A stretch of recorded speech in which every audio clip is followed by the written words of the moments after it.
H. Ford, you could... Being with it. The clothes you threw out 20 years ago, they're spending your good money on now. It's part of a whole nostalgia craze. Nostalgia has been with us for years, but it seems to be bigger than ever for all generations. Why? Well, Hugh, who swears he never owned a zoot suit himself, takes us on his own tour of memory lane. So relax, turn back that clock. You may be younger than you think.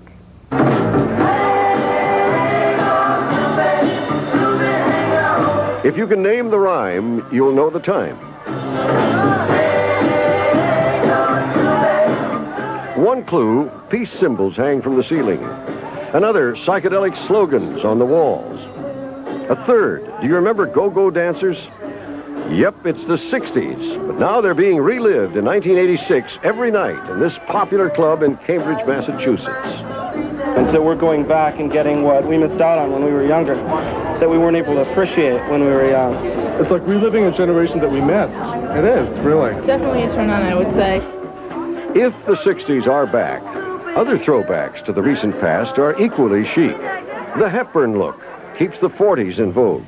Many of our favorite old movies are now as far away as the nearest video store.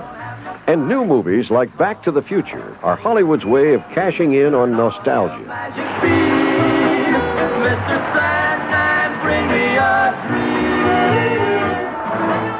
Even news programs like ABC's 4585 offer history lessons to a generation looking backward.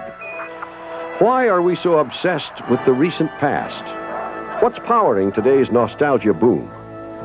For one thing, we're rediscovering the quality of the designs and artifacts of the recent past.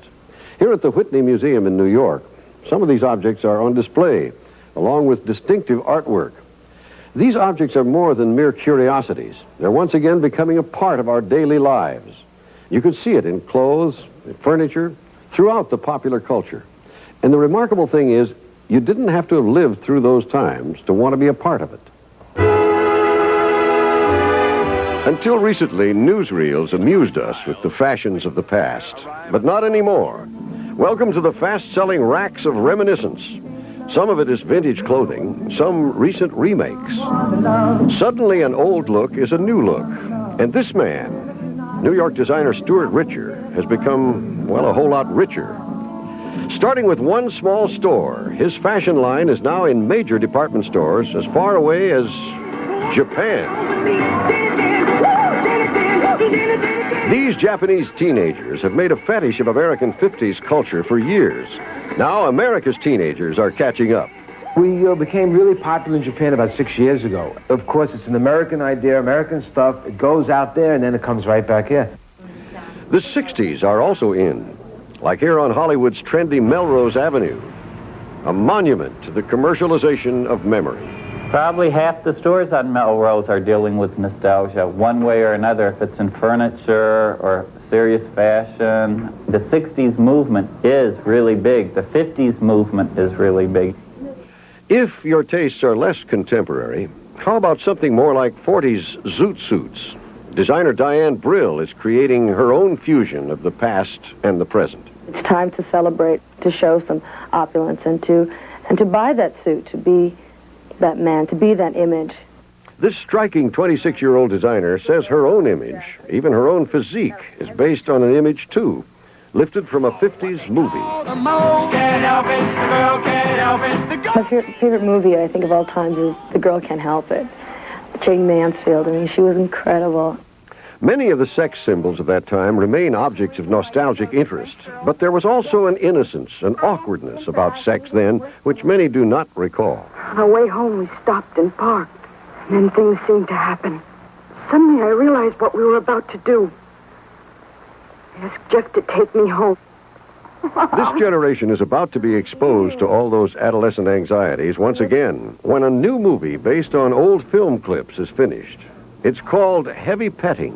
Well, what about the problem of boys? Their hands, you know. These are the kind of awkward and innocent moments that are portrayed in 50s footage. We feel there's an enormous market for the film that we're doing now. The producers of Heavy Petting say they expect it to make millions because of the nostalgia boom. It's a kind of archaeology. It's a way of looking back at the past to try to understand it, because after all, the 50s was a long time away. Social analyst Professor Ray Brown is the editor of popular culture journals. He sees nostalgia as evidence of social conservatism in this age of a B-movie hero, Ronald Reagan. Ronald Reagan, as a matter of fact, is chairman of the Great American Nostalgia Club. Yet Brown doesn't blame the president. Nostalgia, he says, is a thriving industry. People will rediscover and recreate virtually anything that will sell. And at the moment, there seems to be a kind of parallelism. If you like the old movies, then you like the old furniture. And if you'd like to own it, be warned. What your parents spent hundreds on, you can buy back for thousands. The Astro Lounge at the Man Ray Club in the Boston area shows off yesteryear's suburban living room. There's even an adjacent fully equipped fallout shelter, which still likes Ike. And a fully restored 50s kitchen that looks like it emerged from the pages of an old Life magazine. Perhaps that's why the New Life magazine was so struck with it. I think the 80s is sort of a strange period in history where we seem to get more joy out of looking at other periods than we have at looking at the 80s for some reason. Collecting memorabilia from the past can become a hobby, even an obsession. Some people sink their fortunes in classic cars, like these expensive Corvettes, T-Birds, even Edsels. Others, like Boston's David Bieber, just collect everything. I have at this point probably about 2,500 boxes of various items, anything related to pop culture for the last 30, 40 years.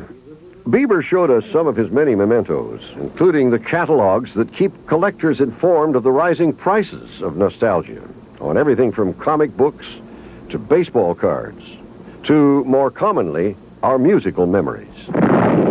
It's one for the money, two for the show, three to get ready. Now go, cat, go, but don't you step on my blue suede shoe. All right, hey, thanks for calling. With a studio built into a real unused 50s bomb shelter, radio DJ Little Walter is a New England institution. All the oldies are his goodies. Little Walter's Time Machine, hey, gather round, flock. It's 9 o'clock and time to rock. The music is just so strong right now. It's getting stronger, and it looks like it's got no end in sight. My boyfriend's back, and you're gonna be in trouble. 60s revivals are even bigger. This cabaret show, Beehive, celebrates those days when rock came of age. I need somebody, not just anybody. Americans are not just buying the music. We're being encouraged to buy with it. Baby boomers are bombarded with super effective commercials that associate a product with good tunes and good times. But what about the bad times? The events that shaped our world that we might not remember or might not want to remember. It's been said that nostalgia is the enemy of history because we tend to focus on only the happy moments. You ain't nothing but a hound dog. So it's up to us to treasure the past without distorting its meaning. Someday, before you know it, we'll all be nostalgic for the 1980s. Remember that program 2020? Nostalgia ain't what it used to be. Well, speaking of nostalgia and old things, happy birthday. Now, it's your birthday tomorrow. Oh, that's... Older you're things, right, older you're things. right. I'm glad you amended that. That's good. It's Valentine's Day, and it's your birthday. And that's something I remember every year going back to our beginnings, our Pleased you nostalgia remembered. beginnings. Thank you, Barbara. Well, we'll go on to the next item now, because coming up next on 2020, the bizarre story of Michael Swango. Wherever this young, brilliant doctor...